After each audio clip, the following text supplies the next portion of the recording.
Olá, boa tarde. Depois de criar medidas protelatórias e de ser derrotado na consulta pública, o Ministério da Saúde vai anunciar agora à tarde os detalhes sobre a vacinação de crianças de 5 a 11 anos contra a Covid. São Paulo começa a aplicar testes de Covid e de influenza em pessoas com sintomas gripais. No Rio, moradores fazem fila nos postos de testagem. O aumento da ocupação de leitos por problemas respiratórios já pressiona o sistema público de saúde em Belo Horizonte. O mundo bate o recorde de infecções pelo segundo dia seguido. E ainda, o presidente Bolsonaro tem alta hospitalar depois de ser internado com obstrução intestinal. A intenção de consumo das famílias cai para o menor nível desde 2010. O ex-governador de São Paulo, Márcio França, é alvo de uma operação que investiga desvio de dinheiro da saúde. Criminosos explodem um carro forte para roubar dinheiro no interior do Pará. E a defesa aérea do Iraque derruba drones de forças rebeldes. O Jornal Hoje está começando.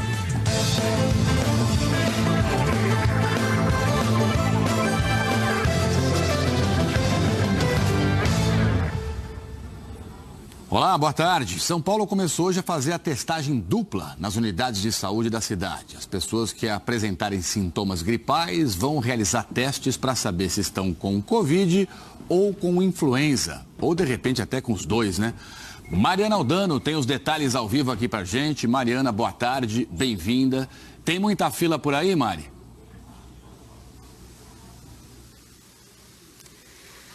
Oi, Tralho, boa tarde para você, boa tarde para todo mundo que acompanha a gente no JH. A gente conversa ao vivo aqui de uma unidade básica de saúde na zona sul da capital. Essa UBS é grande, tem um espaço enorme lá dentro, só que já tem gente aqui do lado de fora. Então a procura pelo serviço de testagem, as pessoas que chegam aqui apresentando sintomas gripais é grande. Falando especificamente dessa testagem ampla, as autoridades de saúde querem identificar com mais velocidade os casos de Covid, principalmente os casos leves e também os de gripe. Além disso, vai ser possível detectar quais são as variantes em circulação e qual a velocidade de transmissão de cada uma dessas doenças. Essa testagem, no entanto, não identifica imediatamente aqueles casos de co-infecção, quando a pessoa tem gripe e Covid ao mesmo tempo. Isso porque o teste de influenza só será realizado no caso de exame negativo para Covid-19 ou caso o médico julgar necessário.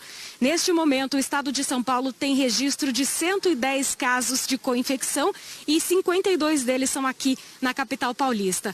E a gente conversou com especialistas que reforçam a importância de fazer essa testagem para controlar a pandemia e também, claro, monitorar os casos de gripe.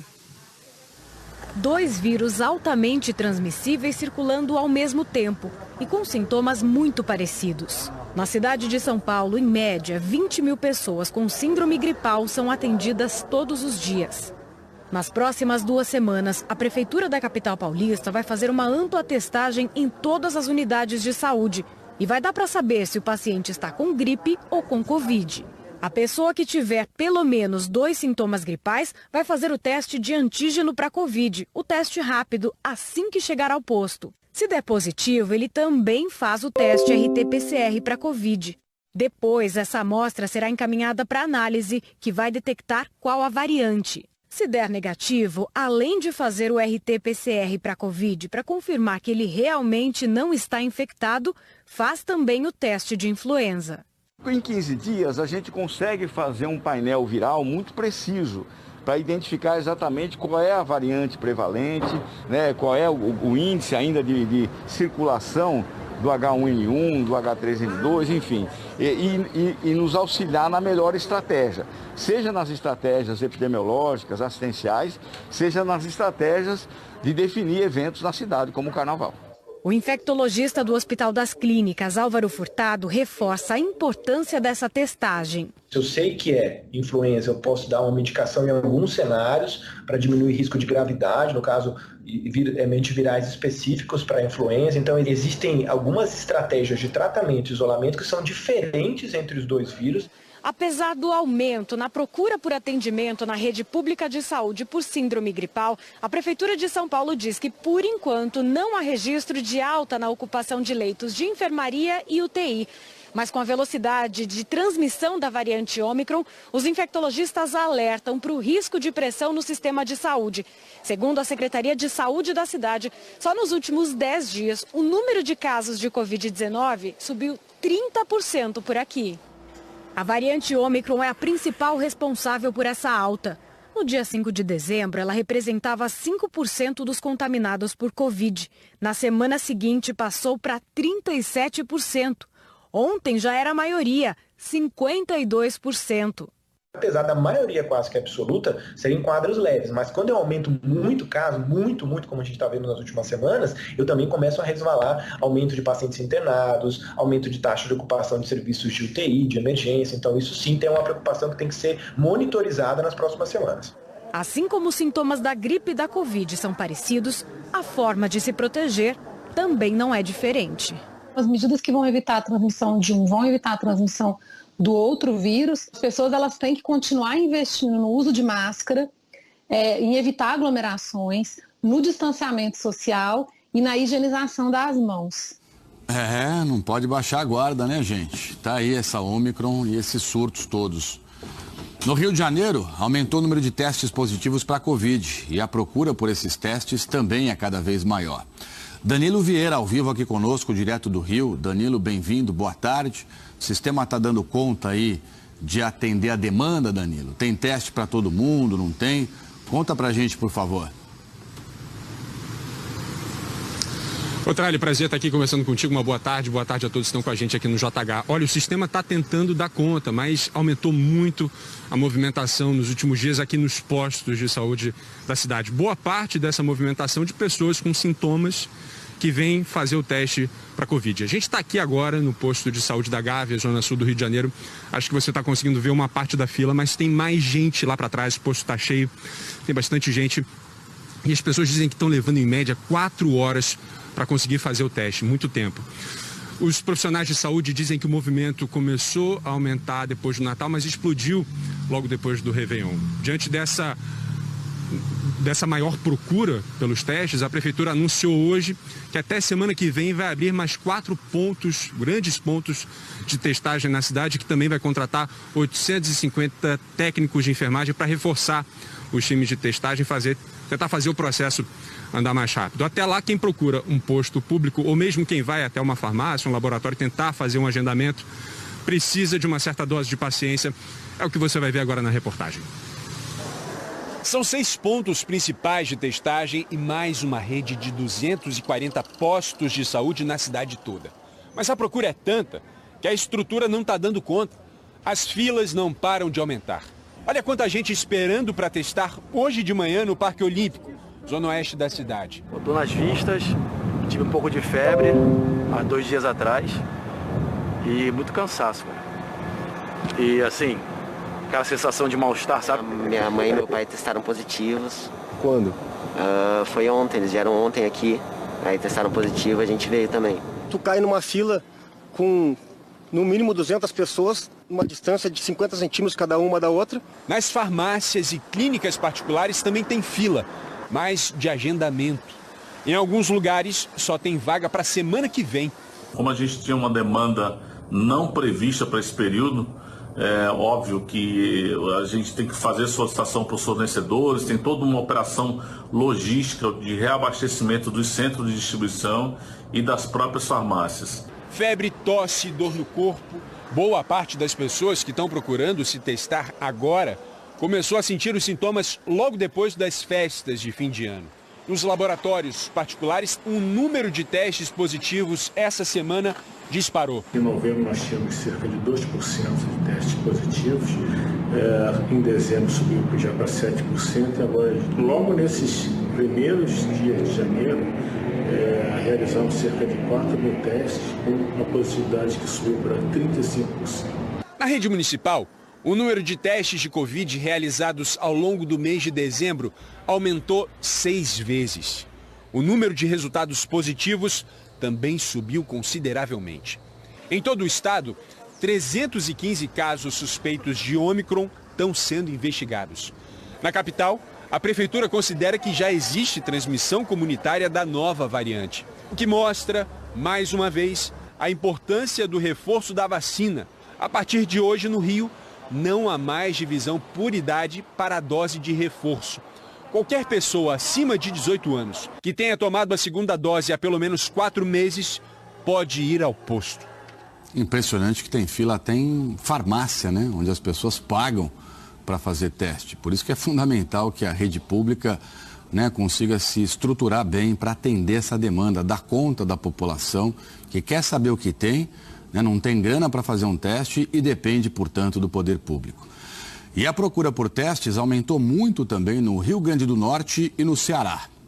Ainda pela manhã, Roberto tentou fazer um exame de Covid neste centro de testagem em Fortaleza, mas ele tomou um susto. A senha é 89 só na parte da tarde, então muita gente procurando, eu achei que ia estar mais tranquilo. A procura por testes de Covid em Fortaleza aumentou quase 19% entre novembro e dezembro do ano passado. E o número de casos confirmados da doença também. Neste centro de testagem, um dos 5 que existem na capital, a taxa de positividade passou de menos de 2% em novembro para quase 15% no fim de dezembro. A Amanda descobriu que o que ela pensava ser uma gripe era Covid e está em isolamento. Não precisei ir ao médico, o máximo que eu fiz foi uma consulta online só para poder saber realmente qual tipo de medicamento eu precisava tomar durante esses dias e tudo mais, mas nada que me assustasse de fato para precisar ir na emergência ou algo do tipo. Os especialistas confirmam que os casos de Covid têm sido mais leves. Mesmo assim, em Fortaleza, a internação de pacientes com a doença em enfermarias aumentou 76% na última semana de dezembro. A situação preocupa porque agora os casos de Covid se somam aos de gripe, que tem crescido de forma acelerada e também tem feito muitos pacientes precisarem de internação. Este hospital aqui de Fortaleza voltou a cancelar as cirurgias agendadas, como já fez em outros momentos da pandemia, para reservar os leitos aos pacientes com síndromes gripais, por Covid e agora também por influenza. Relativo à Covid, à Ômicron, né? A gente vem percebendo que houve também um aumento, mas a gente não pode ainda caracterizar isso como uma terceira onda. A gente ainda não tem dados epidemiológicos seguros que a gente possa caracterizar isso como uma terceira onda. Mas no caso da influenza, com certeza a gente pode afirmar que a gente está num quadro epidêmico de gripe por influenza. Em Natal, hoje começou a funcionar o segundo centro de enfrentamento à gripe. O espaço foi montado para atender pessoas com síndromes gripais e para evitar que as UPAs fiquem lotadas, como já acontece em Mossoró. Na segunda maior cidade do Rio Grande do Norte, esta unidade de pronto atendimento, referência no tratamento de Covid, está cheia. Aqui o número de pessoas atendidas por dia, que era de 150, triplicou. Para prevenir todos os tipos de síndromes gripais, os especialistas lembram que é preciso continuar com os cuidados, usar máscara, lavar as mãos, evitar aglomeração. E a vacinação é fundamental. As vacinas são decisivas. Quanto mais nós vacinarmos, a tendência natural é que menos casos graves nós teremos, e isso é fundamental. Vacina para Covid e vacina para gripe, né? Impressionante como essa questão da gripe veio pegando, né? De novembro, dezembro do ano passado e agora explodiu aí também em outras regiões do Brasil. E tem filas por testes também em Santa Catarina. Dá uma olhada aqui comigo, ó. Esse é um posto na região central de Florianópolis. Procura começou bem antes do começo do atendimento, às 8h30 da manhã. Nos últimos 2 dias, o estado registrou um aumento de 32% nos casos positivos de Covid. E a procura também é grande nas farmácias de Florianópolis. O Conselho Regional de Farmácia de Santa Catarina diz que o estoque de testes para Covid está quase zerado já em praticamente todo o estado. Vai ter que suprir, né? Suprir essa demanda toda aí. Em Manaus, as equipes que fazem os testes de Covid foram reforçadas. Daniela Branches, ao vivo aqui conosco. Daniela, bem-vinda e boa tarde. Oi, Trali, boa tarde para você, boa tarde para todo mundo. Um dos pontos em que a testagem para a Covid-19 foi reforçada foi aqui no Aeroporto Internacional Eduardo Gomes, em Manaus. E essa medida foi tomada depois que o primeiro caso da variante Ômicron foi confirmado aqui no estado. Em uma jovem de 27 anos de idade que desembarcou na capital do Amazonas no dia 21 de dezembro. a passageira tinha um esquema vacinal completo, ela foi orientada a cumprir o isolamento e apresentou sintomas leves da doença. Esse trabalho da testagem gratuita também está sendo realizado no porto e na rodoviária da capital do Amazonas. Vale lembrar, Tralha, que esse teste de Covid-19 não é obrigatório, mas é de graça. Aqui no Aeroporto Internacional Eduardo Gomes, os passageiros são abordados ali no portão de saída pelos agentes de saúde, são questionados se querem participar e se aceitam, eles então são direcionados às equipes de enfermagem. Só para a gente ter uma ideia, nos últimos 15 dias foram feitos cerca de 1.500 testes, uma adesão considerada boa. Desses, 109 deram positivo. Tralha. Valeu, Daniela, obrigado. Um ótimo trabalho para você aí. Muito bom aí a gente ter a sua participação sempre. Belo Horizonte agora, aumento da procura por atendimento de pessoas com sintomas de gripe e Covid pressiona o sistema público de saúde também. Esse movimento nas UPAs e centros de saúde de Belo Horizonte já impactou o sistema. Na rede pública da capital mineira, todos os leitos de enfermaria destinados a pacientes com problemas respiratórios estão ocupados. Esse aumento da demanda é um sinal de alerta, mas não é sinal de desespero. Nós estamos trabalhando 24 horas por dia, 7 dias por semana. Só ontem contratamos 67 profissionais. Não tem dúvida nenhuma que muitos dos pacientes que estão internados nos leitos hoje com Covid estão, na verdade, com suspeita de Covid, estão aguardando o resultado do PCR, mas como a gente não pode deixar uma pessoa com necessidade de internação sem internar, eles são internados. A última vez que a ocupação de leitos de enfermaria esteve em alerta vermelho em Belo Horizonte foi no dia 9 de abril do ano passado. Na época, eram 1.180 leitos e 876 pessoas internadas. Hoje são 220 leitos e 231 internados. Um universo menor de pacientes. Para a Prefeitura, sinal de que a vacinação está surtindo efeito. A gente já teve mais de 700 leitos de enfermaria que foram remanejados para outras doenças. Esses pacientes estão ocupando esses outros leitos.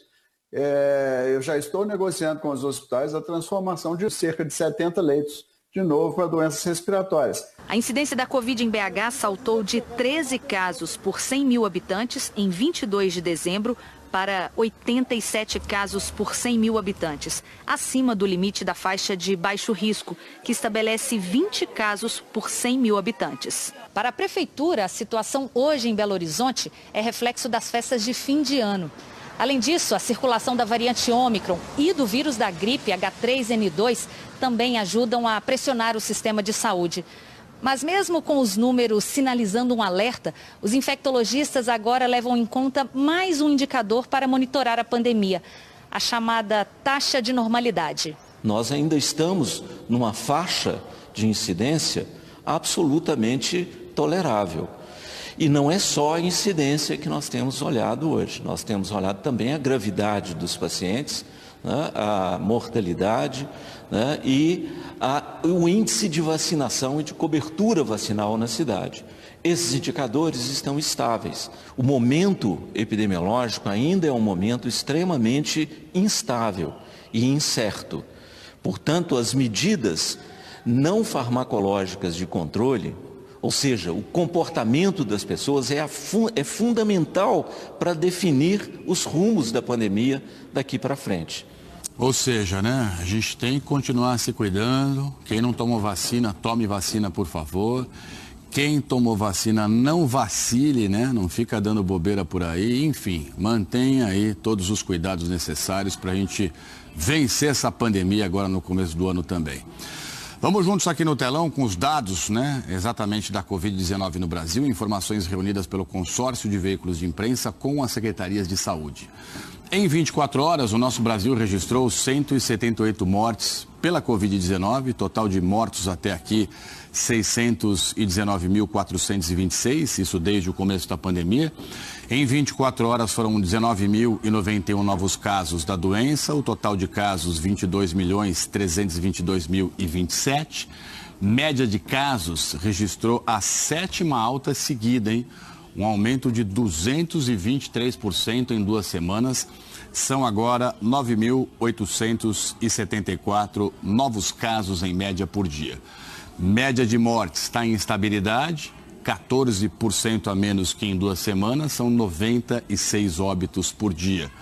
E no mapa, a situação agora pelo Brasil. 8 estados apresentaram alta na média de mortes, 6 estados ficaram em estabilidade, 12 e o Distrito Federal registraram queda. E agora vamos juntos dar uma olhadinha em como é que está a vacinação, de acordo com o balanço também do consórcio de imprensa. 13 estados não divulgaram informações em relação à imunização. Em 24 horas, 189.471 pessoas tomaram a primeira dose, 168.040 a segunda ou a dose única e a dose de reforço, 483.816 pessoas. Totalizando isso aqui, 841.327 pessoas vacinadas.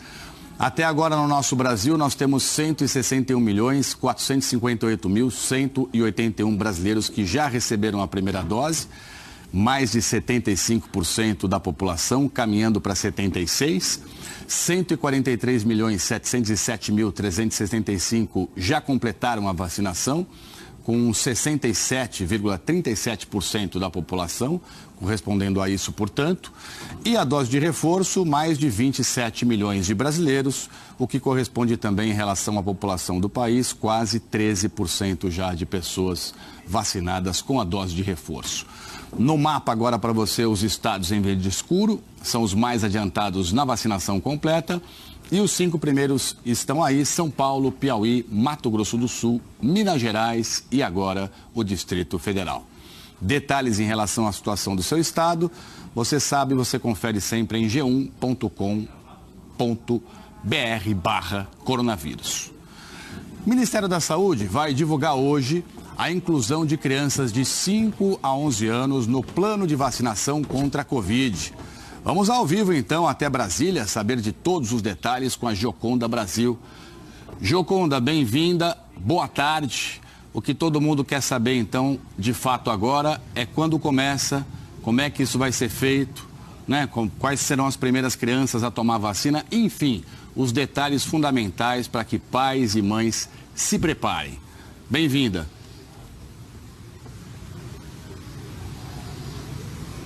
Trali, obrigada. Uma boa tarde para você, uma boa tarde a todos. É isso mesmo, o ministro Marcelo Queiroga chegou cedo aqui ao Ministério da Saúde. Ele passou a manhã se inteirando dos últimos detalhes para a divulgação da posição oficial do governo em relação à vacinação infantil, tema que é tratado aqui no Ministério diretamente pela secretária extraordinária de enfrentamento à Covid, Rosana Mello, mas o ministro também acompanha e, inclusive, deve participar da entrevista coletiva para anunciar a posição do governo, entrevista marcada para as 4 da tarde. Além da divulgação do resultado da consulta pública que terminou no domingo e que foi majoritariamente contra a exigência de prescrição médica para a vacinação de crianças de 5 a 11 anos, o governo também deve finalmente divulgar o calendário de vacinação e a quantidade de doses que vai ser distribuída para estados e municípios darem início à vacinação infantil. Essa é a expectativa para hoje à tarde. O governo também deve divulgar, de acordo com o Ministério, uma nota técnica com recomendações para os estados e para o Distrito Federal e também os detalhes da operacionalização da vacina. Proteção que, para especialistas, já deveria ter sido oferecida às crianças há mais tempo. O médico Drauzio Varella fez duras críticas ao governo pelo atraso no início da vacinação infantil. Em entrevista à Globo News, disse que a demora não se justifica e que a consulta pública feita pelo governo sobre o assunto era totalmente dispensável do ponto de vista científico. Essa demora é injustificável, né? Ela só acontece porque o presidente da República é contra a administração das vacinas. Existe alguma consulta popular em algum país do mundo a respeito da administração de uma vacina? Se nós fôssemos depender de consultas populares, nós estaríamos convivendo ainda hoje com a poliomielite. A varíola não teria sido eliminada do mundo. Não faz sentido nenhum. O Programa Nacional de Imunizações tinha que incorporar imediatamente. Tudo que eles estão fazendo para atrasar a administração da vacina vai ter um prejuízo grande a hora que as crianças voltarem para a escola. Isso, na verdade, atrasar a vacinação de criança é um crime. A consulta foi na direção contrária do que vem defendendo o presidente Jair Bolsonaro e o ministro da Saúde, Marcelo Queiroga. Segundo a secretária Rosana Leite de Mello, a maioria das pessoas que participaram foi contra a exigência da prescrição médica para vacinar crianças entre 5 e 11 anos. Agora, o governo está reavaliando a necessidade da receita médica. Outro revés foi a audiência pública realizada ontem. A maioria das entidades ligadas à pediatria e à imunização defendeu a inclusão das crianças e reafirmou que a vacina é segura. Apenas 3 médicos falaram contra a vacina e acabaram ficando isolados. Eles foram indicados pela deputada bolsonarista Bia Kicis, presidente da Comissão de Constituição e Justiça da Câmara. A médica Raquel Stuck, consultora da Sociedade Brasileira de Infectologia, criticou as atitudes do governo que atrasaram a vacinação e disse que foi uma vitória da ciência contra o negacionismo. Depois de toda essa tormenta desnecessária, a gente não precisava da consulta pública, muito mal feita, a gente não precisava dessa audiência pública de ontem, com gasto imenso, né, em todos os sentidos, não só de dinheiro, de tempo e de energia, mas mostramos sim que a ciência realmente venceu mais uma vez, felizmente. Nós temos pressa para iniciar a vacinação destas crianças e é necessário que o governo faça o que é o seu dever, né, de apresentar um plano de vacinação aí das crianças neste momento. No Brasil, são 20 milhões de crianças entre 5 e 11 anos o público-alvo da vacinação. Há 20 dias, a Anvisa autorizou o início da imunização dessa faixa etária. Mas o governo, até o momento, não apresentou um cronograma. A cobrança foi parar no Supremo Tribunal Federal. O ministro Ricardo Lewandowski deu prazo até hoje para que o Ministério da Saúde divulgue o calendário de vacinação. Pela manhã, Marcelo Queiroga não parou para conversar com os jornalistas quando chegou ao gabinete. Enquanto o governo não anuncia oficialmente o número de doses que serão distribuídas, o que se sabe até o momento é a posição que o ministro Marcelo Queiroga vem dizendo nos últimos dias, que as doses começam a chegar a partir da semana que vem. Como sabemos, a única vacina autorizada pela Anvisa para imunizar as crianças de 5 a 11 anos é a da Pfizer. No fim de novembro, o governo assinou um contrato com o laboratório prevendo a aquisição de 100 milhões de doses ao longo desse ano. Esse contrato também permite que seja separada uma parcela dessa quantidade de doses com versões diferentes para faixas etárias variadas conforme solicitação do governo federal. O vice-presidente do Conselho Nacional de Secretários de Saúde disse que o sistema de saúde nos estados já está pronto para começar a vacinar as crianças. Portanto, o que se cobra agora é celeridade nesse processo. César Tralli. É isso aí, Joconde. É a chegada dessas vacinas o quanto antes, né? Que esse prazo seja cumprido a semana que vem e que o governo até lá, o Ministério da Saúde, já faça um plano, já monte um cronograma, um calendário para começar essa vacinação imediatamente, né? Assim que as primeiras doses desembarcarem aqui no Brasil. Obrigado, Joconda. Um ótimo trabalho para você em Brasília.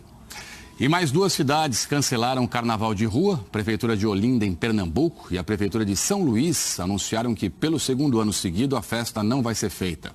De acordo com ambas as prefeituras, a medida é para evitar a transmissão do coronavírus e também do vírus da gripe. Só Olinda costuma receber 4 milhões de pessoas no carnaval. E pelo 2º dia seguido, o mundo bateu recorde em número de infecções por Covid-19. Foram 2 milhões e 600 mil casos da doença registrados em 24 horas. Vamos então conversar sobre isso com a correspondente Raquel Krahenbu, que está em Washington, nos Estados Unidos. Raquel, pelo visto, por aí, essa variante Ômicron se espalhou rapidinho e de vez, né, Raquel? Boa tarde, bem-vinda. Oi, Tralli, obrigada. Boa tarde a você e a todo mundo. É isso, os Estados Unidos têm mais casos do que qualquer país do mundo e a nova onda de infecções ainda nem atingiu o pico por aqui, Tralli. Depois de registrar pela primeira vez mais de 1 milhão de novos casos de Covid na segunda-feira, algo que ainda não tinha acontecido em nenhum lugar do planeta, ontem o país teve quase 900 mil novas infecções, uma média de quase 1.500.000 casos por dia na última semana, Trali. É um aumento vertical de casos, como quando a gente olha aí para esse gráfico que a gente preparou. Além dos Estados Unidos, os países europeus também estão registrando recordes de infecções diárias. São esses países do hemisfério norte que enfrentam um inverno que estão alimentando esses recordes mundiais, 2 dias seguidos de recordes. Resultado da variante Ômicron, que aqui nos Estados Unidos já representa mais de 95% dos novos casos e, como já se sabe, é altamente contagiosa. Agora, apesar disso, Trali, com o avanço da vacinação, as mortes seguem caindo no mundo e as hospitalizações também estão bem abaixo dos picos anteriores. Agora há pouco, a equipe da Casa Branca de combate à Covid, à pandemia, deu uma coletiva e disse que a média de internações aqui no país nos últimos 7 dias aumentou para cerca de 14.800 por dia. Na última, então, semana, um aumento de 63% em relação à semana anterior. As mortes também aumentaram um pouquinho, 5% neste mesmo período. Agora a gente lembra que, apesar disso, poucas pessoas estão indo parar na UTI. O principal especialista da Força Tarefa aqui da Casa Branca, Anthony Fauci, apresentou um gráfico mostrando que a Ômicron é menos severa em relação a outras variantes, mas ainda assim motivo de preocupação. Por isso, a Casa Branca deu aí mais detalhes de como está combatendo essa nova e maior onda, e a gente vai ver um pouco aí na reportagem. A Casa Branca comprou mais 10 milhões de tratamentos da Pfizer para pacientes com Covid. Com a nova encomenda, o país terá pílulas suficientes para 20 milhões de americanos se tratarem em casa nos próximos meses. O medicamento foi um dos autorizados recentemente nos Estados Unidos. Ele bloqueia uma enzima usada pelo vírus para se multiplicar no corpo humano. Na fase de testes com pessoas que tinham pelo menos uma condição de saúde que aumenta o risco de desenvolver a forma grave da doença, o medicamento reduziu em quase 90% os riscos de hospitalizações e mortes. O brasileiro Sinha Neumark foi o primeiro a tomar o medicamento em Israel. Ele tem uma doença autoimune e contou em uma entrevista à Globo News que estava com medo de parar no hospital. Em questão de 15 horas já uma melhora muito grande no quadro clínico. No meu caso, sem imunidade. Eu estava com febre mais ou menos 39,5, essa febre parou. Você sente com uma dor de garganta muito forte, essa dor de garganta também parou. E as enxaquecas pararam. Você sente somente um cansaço, assim, como se fosse pós-gripe, que realmente te abala um pouco, mas você está quase que zero bala. Autoridades de saúde dos Estados Unidos dizem que os antivirais são mais uma ferramenta para combater casos graves da Covid, mas insistem que eles não substituem a vacina, que continua sendo a maior arma contra a doença. Ontem, durante um encontro com a equipe de combate à pandemia, o presidente Joe Biden falou que os Estados Unidos têm vacinas e doses de reforço para toda a nação. Ele praticamente implorou: "For God's sake, pelo amor de Deus, tirem proveito do que está disponível." O presidente afirmou que é muito improvável ficar gravemente doente se as pessoas tomarem a vacina e o reforço, e que para essas pessoas a Ômicron é um motivo de preocupação, não de medo. Be concerned about Omicron, but don't be alarmed. Você vê o tom de desabafo e de apelo, né, do presidente americano. Lá está sobrando vacina, tanto lugar no mundo precisando e querendo vacina e não tem. Nos Estados Unidos sobrando e muita gente ainda se recusa, infelizmente, a tomar vacina. A partir de sexta-feira, quem quiser entrar na Inglaterra não vai mais precisar de um teste de Covid antes de embarcar, mas a exigência do comprovante de vacinação está mantida. Sobre isso, então, e muito mais, vamos ao vivo com outra correspondente nossa, Bianca Rottier, que está na Europa, na Suíça. Bianca, bem-vinda e bom fim de tarde para você. Boa tarde para você, Trali. Boa tarde a todos. Olha, por lá, os passageiros não precisam mais de teste para embarcar, mas precisam fazer um ao chegar. Só que antes, as pessoas precisavam ficar isoladas até sair o resultado do PCR. E agora basta um teste rápido, então facilitando bastante a vida dos viajantes. O primeiro-ministro britânico Boris Johnson também disse que o gabinete dele concordou que a Inglaterra, que enfrenta números altíssimos de casos de Covid, não precisa de mais restrições. Ele explicou que a situação agora é muito diferente das ondas anteriores por causa do alto nível de vacinação. E por falar em vacina, vejam só essa história. Uma mãe dirigiu centenas de quilômetros de carro do Reino Unido para a Itália para levar a filha de 9 anos para tomar uma vacina contra a Covid. Ao contrário de alguns países europeus, no Reino Unido, a vacina está disponível para menores de 12 anos apenas se eles forem classificados como clinicamente vulneráveis. A mãe disse que fez isso para proteger a coisa mais preciosa do mundo. Muita mãe vai entender, né? E ela conseguiu isso porque a filha tem cidadania italiana. E o governo francês afirmou hoje que as infecções em algumas regiões, como a de Paris, estão atingindo níveis estratosféricos e avisou que o que chamou de aumento supersônico nos casos no país deve continuar nos próximos dias. E aí, numa tentativa de frear as consequências da Covid, o presidente Emmanuel Macron provocou uma polêmica, e não pela determinação dele em criar um passe de vacinação, mas pelas palavras que usou contra quem quer se vacinar. Numa entrevista ao jornal Le Parisien, o presidente francês Emmanuel Macron disse que a estratégia é irritar os não vacinados. No ano passado, a França implementou um passe sanitário que é exigido para entrar em restaurantes, shoppings e até trens de longa distância. Só que agora o governo quer que o passe seja só de vacinação. Ou seja, não vacinados não poderão mais apresentar um teste de Covid com um resultado negativo. Macron disse que não vai prender quem não quer se imunizar e que não pode vacinar ninguém à força, mas que é preciso avisar que a partir de 15 de janeiro a vida social dessas pessoas ficará mais restrita. O presidente francês explicou que, para ele, quando a liberdade de alguém ameaça dos outros, essa pessoa se torna irresponsável. A oposição acusou Macron de usar uma linguagem vulgar e dividir a nação há 3 meses da eleição presidencial. Mas as pesquisas mostram que a maioria dos franceses está cada vez mais frustrada com a pandemia e apoia as vacinas como a forma mais eficaz de combater a Covid. 73% dos franceses tomaram 2 doses. Considerando apenas os elegíveis à vacina, a taxa é de quase 90%. No Reino Unido, mais de 3,5 milhões de pessoas tiveram coronavírus na última semana do ano passado. A maioria na Inglaterra, onde uma pessoa em cada 15 foi infectada. E só em Londres, 1 em cada 10 testou positivo nos últimos 7 dias de 2021. Apesar disso, o primeiro-ministro britânico Boris Johnson garante que a Inglaterra pode resistir sem novas medidas de restrição. Já na Alemanha, o ministro da Saúde, Karl Lauterbach, disse que o governo precisa considerar mais restrições diante do avanço da variante Ômicron. O Instituto Robert Koch de Doenças Infecciosas relatou quase 59 mil novos casos nesta quarta-feira, um aumento de 47% em relação à semana anterior.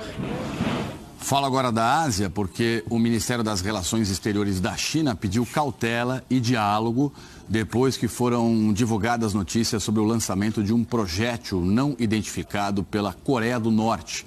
Acompanha aqui comigo. Porta-voz chinês condenou a ação de Pyongyang e pediu por estabilidade na Península Coreana. Esse seria o primeiro lançamento da Coreia do Norte desde outubro. O primeiro-ministro do Japão lamentou que desde o ano passado o país esteja lançando mísseis repetidamente. A Coreia do Norte ainda não se pronunciou e nem confirmou o lançamento. A Coreia do Sul diz que se tratava de um projétil não especificado. A Guarda Costeira do Japão, que reportou o lançamento primeiro, falou que poderia ser um míssil balístico, sem dar mais detalhes. Recentemente, o líder Kim Jong-un prometeu continuar investindo nas Forças Armadas da Coreia do Norte. Pyongyang está numa situação internacional instável e as negociações com a Coreia do Sul e com os Estados Unidos estão paralisadas. Agora veja isso, 2 drones carregados de explosivos foram abatidos pela Defesa Aérea do Iraque. Isso foi ontem. Olha as imagens, ó. Os drones se aproximavam da base de Ain al-Assad, que abriga as forças aéreas dos Estados Unidos. Autoridades americanas já tinham anunciado que esperavam um aumento de ataques aos militares que estão no Iraque e na Síria também, porque a morte do general iraniano Qassem Soleimani completou 2 anos. Ele foi assassinado num ataque de drones ordenado pelo governo dos Estados Unidos. Hoje, 900 soldados americanos estão na Síria e 2.500 no Iraque. Os Estados Unidos lideram a coalizão militar internacional de combate ao Estado Islâmico. E ainda hoje, o presidente Bolsonaro tem alta hospitalar. Você vai ver a seguir: a intenção de consumo das famílias no Brasil cai para o menor nível desde 2010. A conta de luz chega com desconto, hein? Para quem economizou luz no ano passado. E ainda a previsão do tempo para todo o Brasil. Tudo isso e muito mais já já. Estamos de volta, agora 2h08 pelo horário de Brasília. Cresceu o número de cidades em situação de emergência e de famílias afetadas pelas chuvas na Bahia. Vamos ao vivo com a repórter Lohana Nunes. Ela está no oeste do estado, onde infelizmente voltou a chover forte, né, Lohana? Bem-vinda, boa tarde. O que é que você destaca para a gente, por favor? Oi, Trali, boa tarde para você, para todos que nos assistem. A gente está em São Desidério, um município que fica a mais de 800 quilômetros da capital, Salvador. E por aqui, a chuva voltou agora à tarde.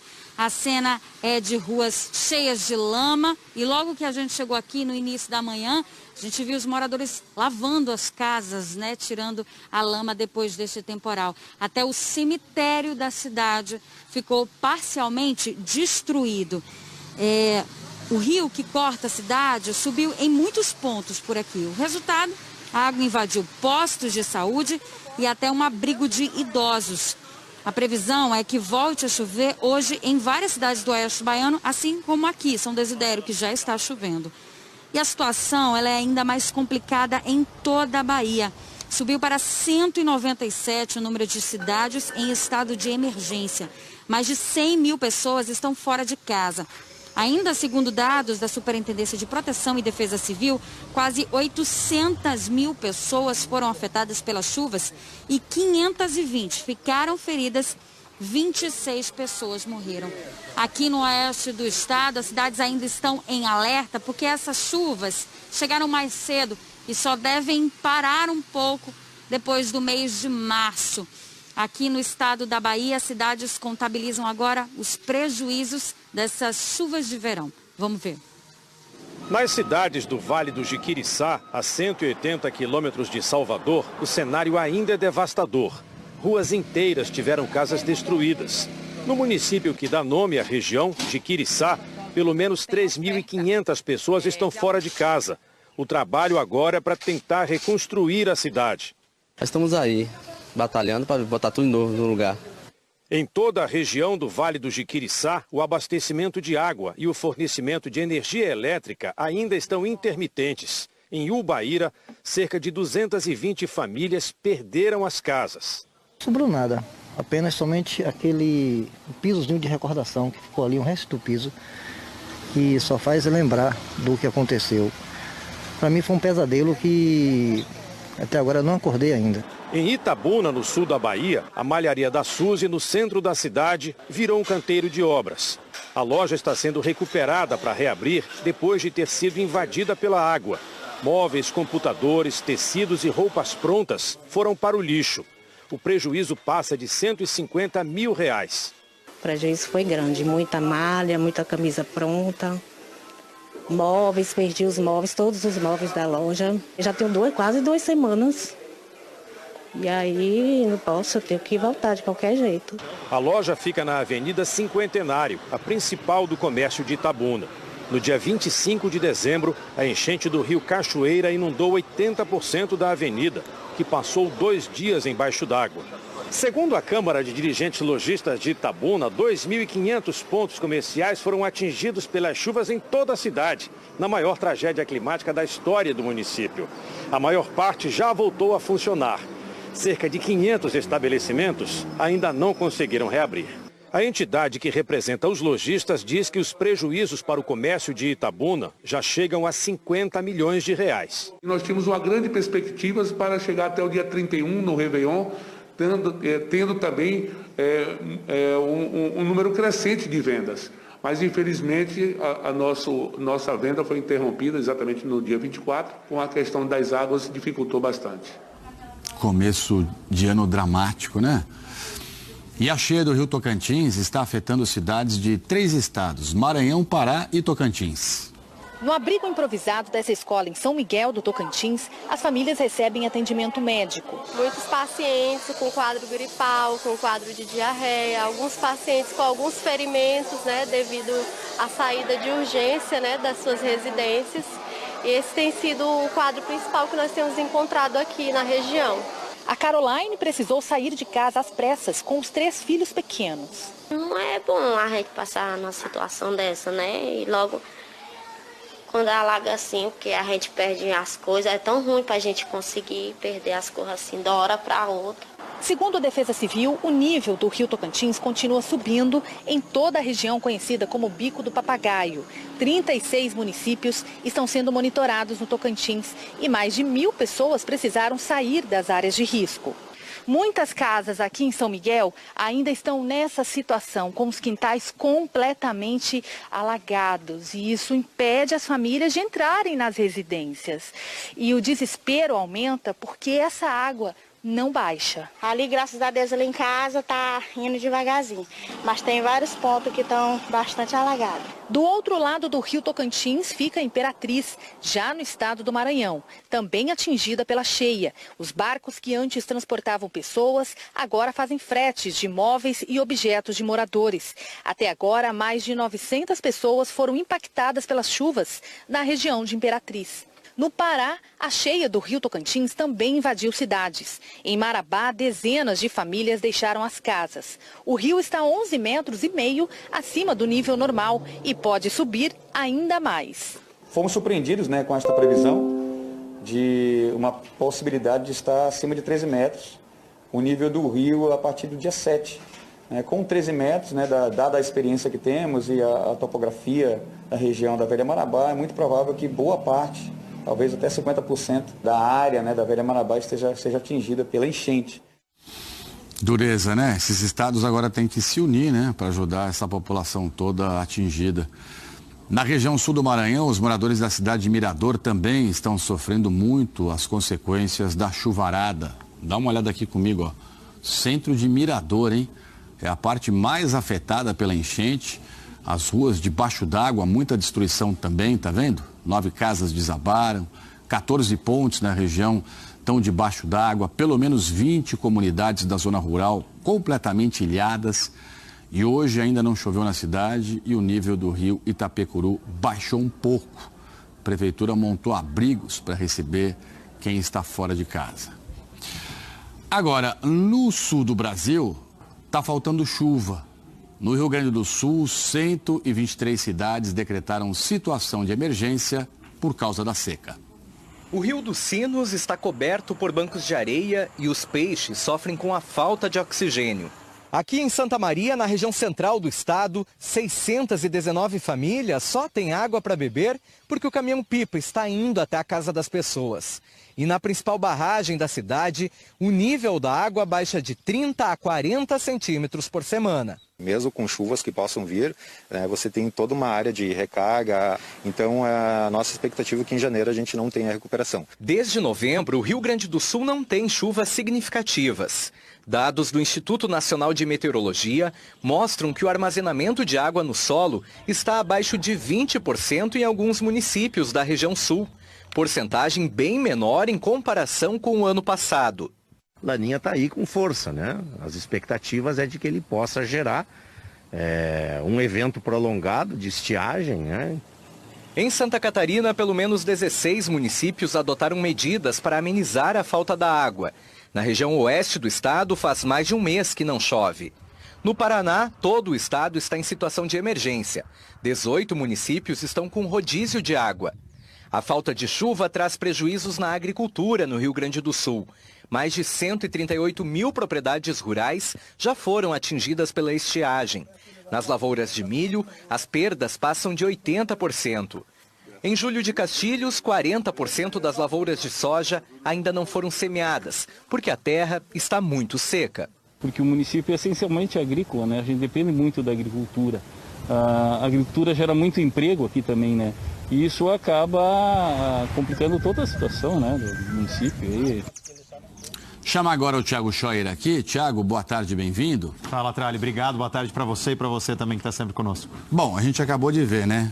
Enquanto tem muita região na secura total, nessa situação absurda de falta d'água, outras regiões do Brasil estão debaixo d'água, sofrendo com alagamento.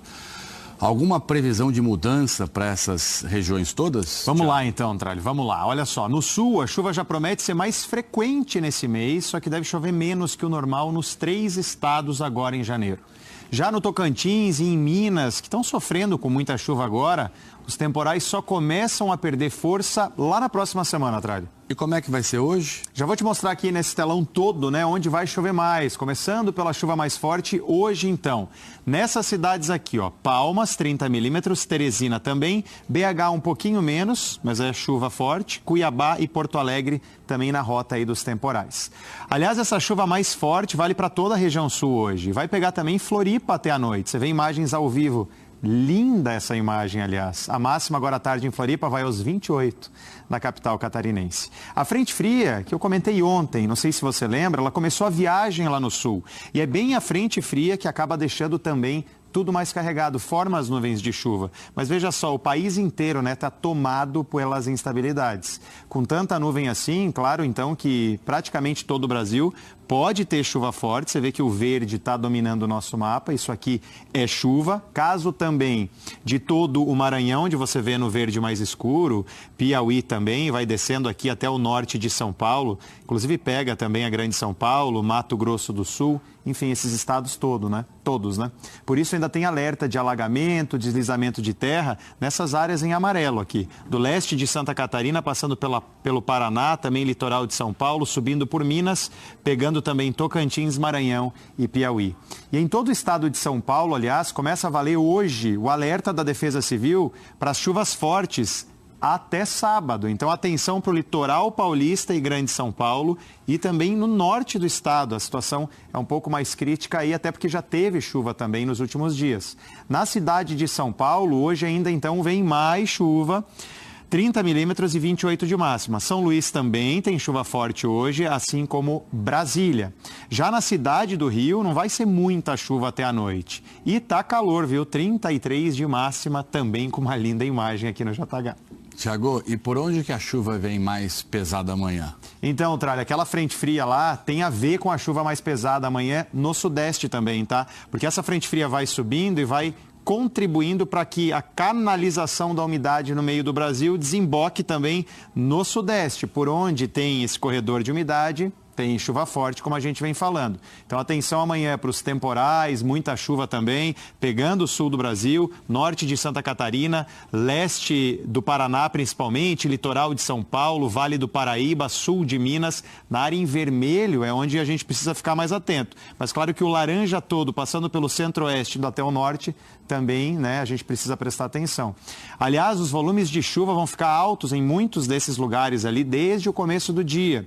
Vamos olhar aqui, olha, Ubatuba, que fica no litoral norte aqui de São Paulo, deve ter 70 milímetros só amanhã.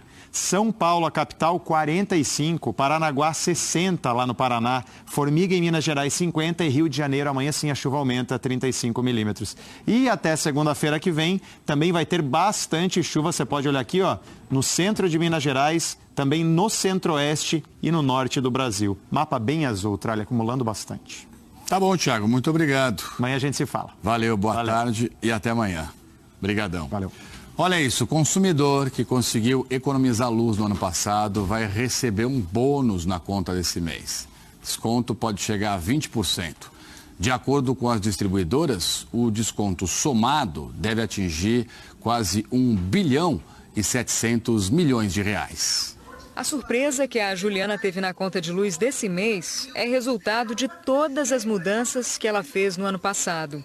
Ela ganhou um desconto de R$ 56,25 na conta que vence no dia 24 de janeiro. Comecei a tirar tudo da tomada que eu não usasse, eu comecei a reduzir banho quente, né, quando a gente não tivesse necessidade de tomar banho quente, ventilador só realmente quando tivesse necessidade, quando tivesse muito quente. O programa que dá desconto na conta de luz foi proposto pelo governo para incentivar os consumidores residenciais e comerciais a reduzirem o consumo por causa da crise provocada pela falta de chuvas, que fez o país enfrentar a maior estiagem dos últimos 90 anos. Com os reservatórios das usinas hidrelétricas quase vazios, o Brasil passou a usar muitas usinas termoelétricas, que geram energia a um custo alto e são mais poluentes.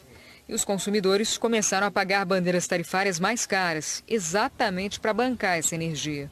Vai ganhar o bônus quem conseguiu gastar menos energia entre setembro e dezembro do ano passado. E essa redução tem que ser de no mínimo 10% na comparação com o mesmo período de 2020. O desconto pode chegar até 20% na conta, referente ao que foi economizado em todo o período, mas especialistas alertam que esse alívio não vai fazer muita diferença para o bolso do consumidor. As distribuidoras de energia prevêem que o desconto vai custar quase R$ 1 bilhão e 700 milhões de reais. Um valor que as concessionárias deixam de arrecadar em janeiro e que, segundo a Associação Brasileira das Distribuidoras de Energia, vai acabar sendo pago em prestações pelo consumidor. Esses custos depois vão ser repassados na tarifa por ocasião dos processos tarifários de cada distribuidora. Então, a gente pode imaginar que teremos agora um alívio, mesmo com a melhoria do cenário hídrico, o início das chuvas, porque a gente ainda tem um conjunto de despesas que foram acumuladas em 2021 que ainda não entraram no cálculo das tarifas e eles vão entrar aí ao longo do ano de 2022. Esse economista reforça que é importante que o consumidor evite o desperdício de energia, já que a bandeira tarifária mais cara na conta de luz segue até abril. No entanto, agora em fevereiro, março, né, que é mês de bastante calor e a gente costuma ter uma demanda de energia bem maior, você vai ainda manter essa demanda sob uma bandeira muito mais onerosa, né? Você vai pagar muito mais por essa luz que você vai consumir agora em fevereiro e março. Vai manter essa pegada aí, tentando racionar ao máximo, né? A Juliana já decidiu que vai levar adiante os novos hábitos. Então, acho que se a gente cuidar pelo menos um pouquinho do que a gente ainda pode fazer para reduzir gastos, eu acho que a gente ajuda não só a gente, mas grande parte do mundo e o planeta também agradece. A natureza e o bolso agradecem, né? O drama é que muitas famílias Brasil afora estão sem dinheiro para pagar a conta de luz, né? Com contas atrasadas, tentando renegociar os valores. E por falar nisso, desemprego, inflação em alta, juros altos também. Olha só, a intenção de consumo das famílias brasileiras, que é o motor da economia, caiu para o menor nível desde 2010. É cada vez mais gente dando uma olhadinha e decidindo comprar depois ou nem comprar. Eu precisava de uma televisão para as minhas filhas, para o quarto delas, e eu não consegui comprar. Não vai dar nem para gastar, as contas estão tudo já, o dinheiro está tudo já direcionado para as contas já, né? Com o orçamento apertado, Chaline e a mãe deixaram de comprar algumas coisas para investir no que era prioridade. Nós tínhamos uma geladeira, trocava por a outra, questão da economia de luz também. A gente tem que pensar duas vezes antes de comprar, não dá para comprar por impulso, porque o dinheiro está valendo menos. Num cenário de desemprego alto, com juros subindo para frear a inflação, a intenção de consumo das famílias brasileiras caiu para o menor nível desde 2010, quando a Confederação Nacional do Comércio começou a fazer a pesquisa. Queda de 10% em relação a 2020. Para 40% das famílias, a renda caiu no ano passado. O acesso ao crédito também ficou mais difícil. Mais de 75% acreditam que este não é o melhor momento para comprar produtos mais caros, como eletrodomésticos, móveis e carros. A maioria ainda afirma que vai consumir menos nos próximos meses. Com o aumento da inflação, os produtos ficam mais caros e os consumidores percebem uma corrosão do seu salário. Eles não conseguem mais comprar tanto quanto antes. Para combater os efeitos da inflação, o Banco Central passou a aumentar os juros. E esse aumento dos juros encarece o crédito, que é um artifício utilizado pelos consumidores para manter o seu padrão de consumo. E a maior parte das famílias brasileiras endividadas, quanto maior a taxa de juros, maior vai ficando a dívida, né? A dificuldade para se livrar desse problema. E daqui a pouco, a alta hospitalar do presidente Bolsonaro. Um cruzeiro que deveria durar 7 dias pelo Nordeste volta ao Porto do Rio. E criminosos explodem um carro forte para roubar dinheiro no interior do Pará. Todos os detalhes você acompanha já já. Agora são 2h30, pelo horário de Brasília. Muito obrigado sempre aqui pela sua companhia. Olha que triste isso. 13 pessoas morreram num incêndio num prédio hoje de manhã na Filadélfia, nos Estados Unidos. Entre os mortos estão 7 crianças. De acordo com os bombeiros, os detectores de fumaça não funcionaram. Foram necessários 50 minutos para controlar o fogo no 2º e no 3º andares. 8 pessoas conseguiram escapar com vida dessa tragédia. O presidente Jair Bolsonaro recebeu alta do hospital onde estava internado aqui em São Paulo. Às 10h30 da manhã, o presidente Jair Bolsonaro deixou o Hospital Vila Nova Star, na zona sul de São Paulo, de carro. A comitiva seguiu para o aeroporto de Congonhas. Jair Bolsonaro estava em São Paulo desde a madrugada de segunda-feira, vindo de Santa Catarina, onde passou a virada do ano. Ele disse que começou a sentir dores abdominais no domingo, depois do almoço. Ontem, os médicos disseram que o presidente começou uma dieta líquida e voltou a caminhar, e que retiraram a sonda nasogástrica. A equipe médica disse ainda que o aparelho digestivo do presidente mostrou sinais de recuperação. Segundo o cirurgião Antônio Luiz Macedo, que acompanha o presidente há 3 anos, em quadros como o que ele teve agora, a cirurgia não é necessariamente o primeiro recurso. Mais uma vez, a opção foi por um tratamento clínico que evoluiu de forma satisfatória e resolveu a obstrução intestinal. Agora, Jair Bolsonaro deve seguir uma dieta especial por 1 semana e está liberado para caminhadas leves. Essas aderências, às vezes, possibilitam um quadro de obstrução intestinal. Normalmente, nesses quadros, nós não operamos direto. Se faz uma sonda gástrica, hidratação parenteral, corta a alimentação e ele, como tem uma saúde, graças a Deus, muito boa, recupera rapidamente. Jair Bolsonaro fez 4 cirurgias depois da facada em 2018. A última internação dele foi em julho do ano passado, também com quadro de obstrução intestinal. Na ocasião, ele também se tratou com medicamentos e não precisou ser operado. O presidente Bolsonaro já chegou a Brasília e está no Palácio da Alvorada. De acordo com a agenda divulgada pelo Palácio do Planalto, ele não tem compromissos oficiais hoje. O ex-governador de São Paulo, Márcio França, do PSB, foi alvo hoje de uma operação da Polícia Civil, do Ministério Público e também da Corregedoria Geral da Administração do Estado. Márcio França afirma que a operação é política e tem cunho eleitoral. Mais de 30 mandados de busca e apreensão estão sendo cumpridos na capital, no interior e no litoral de São Paulo. Os policiais foram até este ambulatório de especialidades médicas em Santos e também no prédio onde o ex-governador de São Paulo, Márcio França, tem um apartamento em São Vicente. França governou o estado de São Paulo entre abril e dezembro de 2018. Ele era vice-governador quando Geraldo Alckmin deixou o posto para se candidatar à presidência da República pelo PSDB. De acordo com investigações do DEIC, Divisão Especial de Investigações Criminais, nesse período que França foi governador, o Estado celebrou contratos com a organização social Irmandade de Santa Casa de Pacaembu, ligada ao médico anestesista Cleudson Montale, condenado pela Justiça por chefiar uma organização criminosa que desviava dinheiro de hospitais.